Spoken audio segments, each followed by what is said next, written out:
So we've come here to practice and meditate, to bring the mind and the heart to a measure of lucid calm or samadhi. This quality of samadhi in the heart is essential. The chitta or mind with samadhi has established itself in a degree of stability, and this stability of heart serves as a basis for wisdom to arise. The samadhi we are able to cultivate is dependent on our holding good ethics or sila. So this chain of good qualities beginning with ethical conduct or sila leads to firmness of mind, samadhi, which in turn gives rise to wisdom. And it is because of these qualities that we are able to raise ourselves in our hearts to the level of humans above that of animals.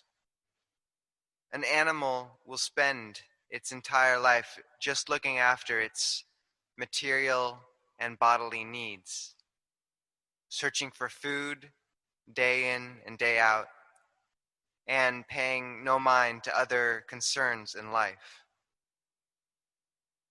However,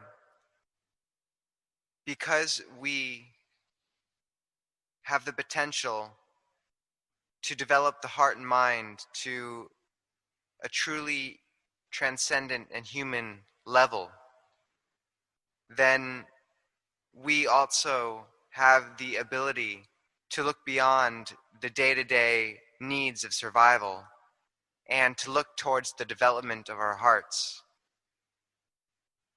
Whereas many people in the world live like animals, searching only for what they want and need to survive every day,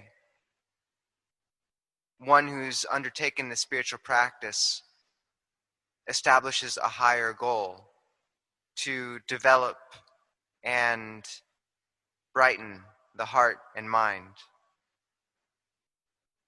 Although such development is difficult, it's worthwhile. The mind of the human can grow to great strength and goodness, and eventually even achieve liberation. Right now in our lives, our hearts have attachment because we hold wrong view. The stability of mind, which might help us see past our wrong views, is something we are not yet able to access because the 5 hindrances of sensual desire, ill will, sloth and torpor, doubt and restlessness and remorse keep our minds from becoming settled. So we practice meditation and formal sitting in order that we might calm these hindrances and achieve samadhi, bring the mind to a state of lucid calm. And this will give rise to an easeful heart.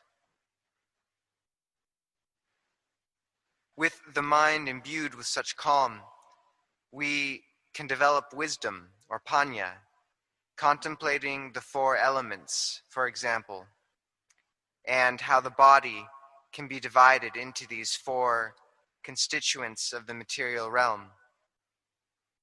At first, we can close our eyes and use thinking and perception intentionally to bring to mind each of these elements within our own bodies.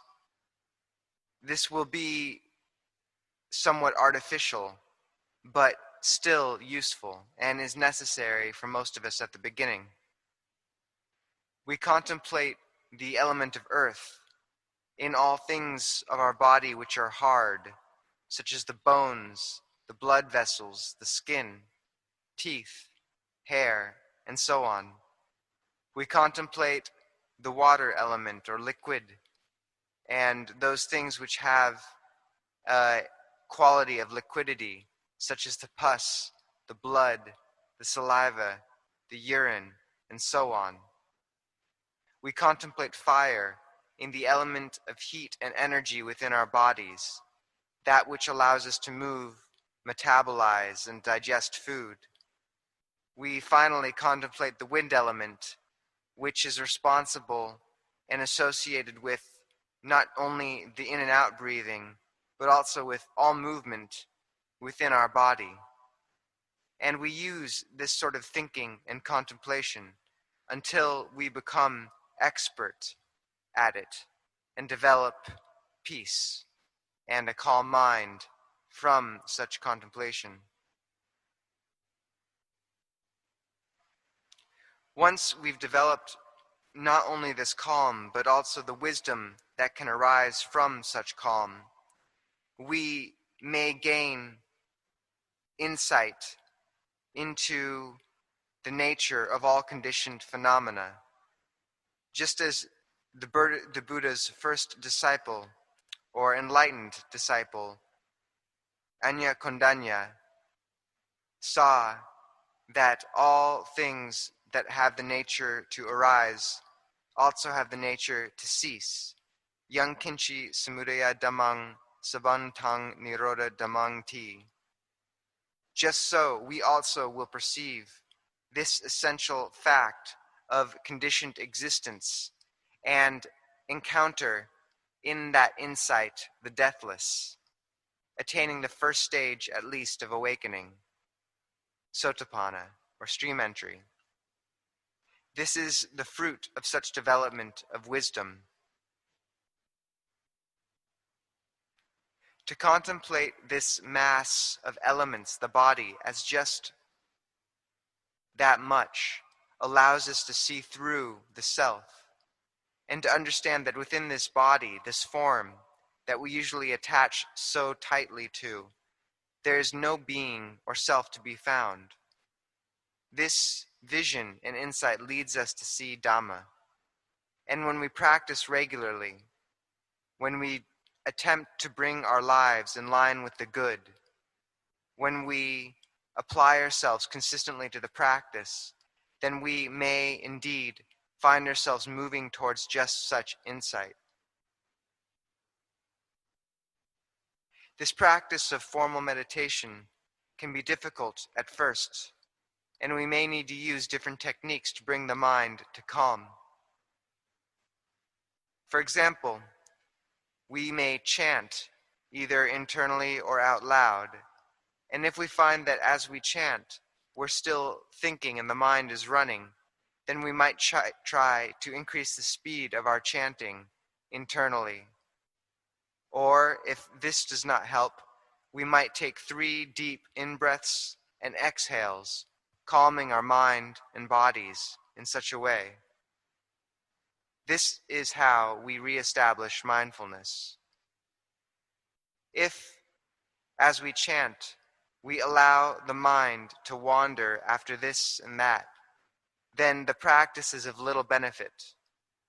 But if we manage to keep our thinking with the chanting and the subject of our recollection, then we can expect to come out of the chanting with the mind concentrated, and this is good. It means we're using the chanting as it should be. Some of the chants we use focus directly on this contemplation of the body and the development of wisdom through it.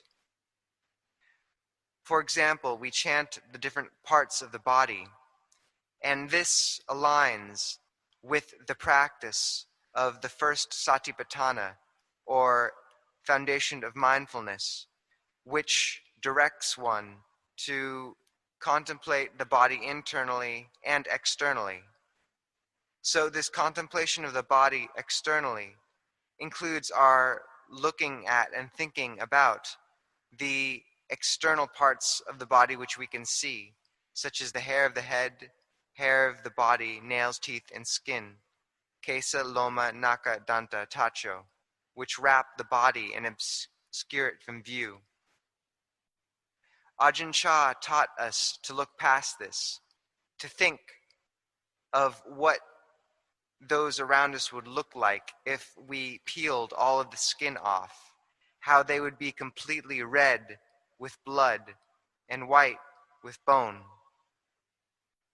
Similarly, in line with the Satipatthana Sutta, we contemplate the body internally, seeing all the various organs and other elements that fill this form.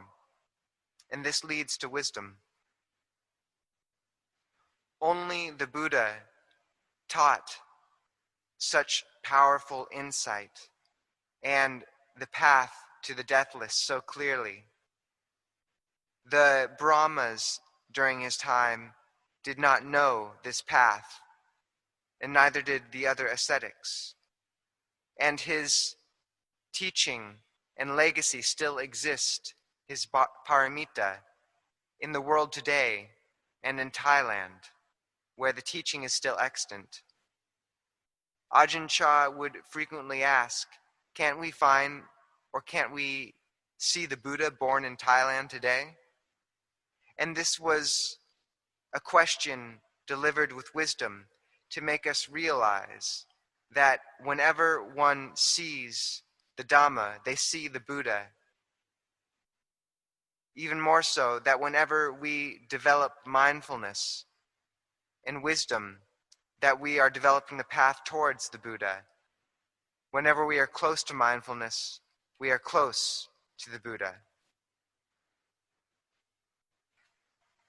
As greed or hatred or delusion arise in our minds, our knowing of these things with mindfulness allows us to keep them from invading the heart.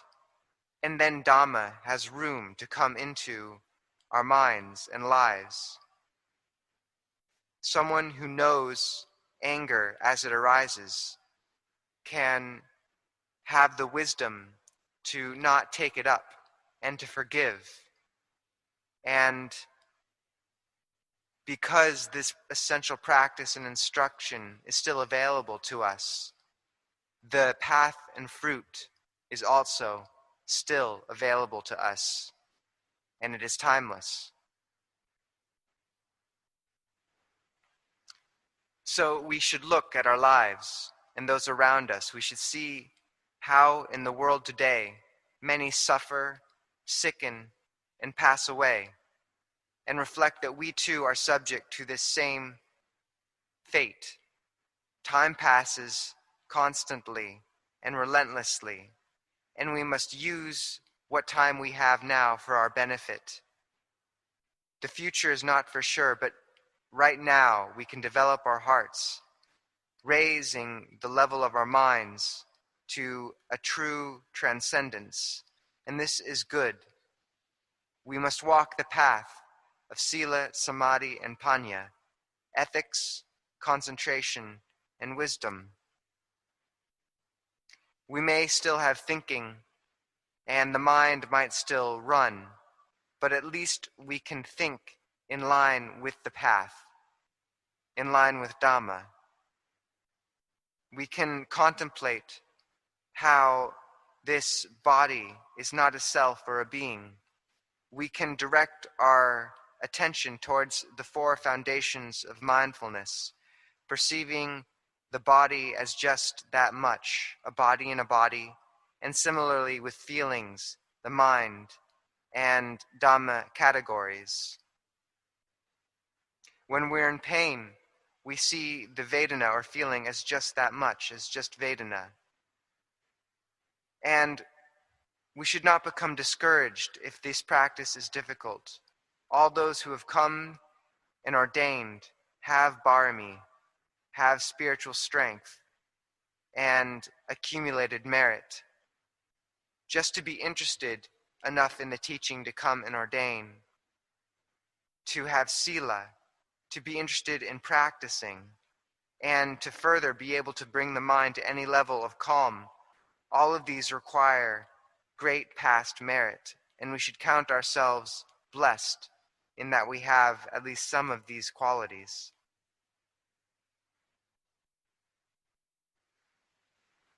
So, as monks, either new or old, we must remain diligent, and whenever a thought arises, we must consider if that thought comes from the kilesa, the defilements, or from Dhamma.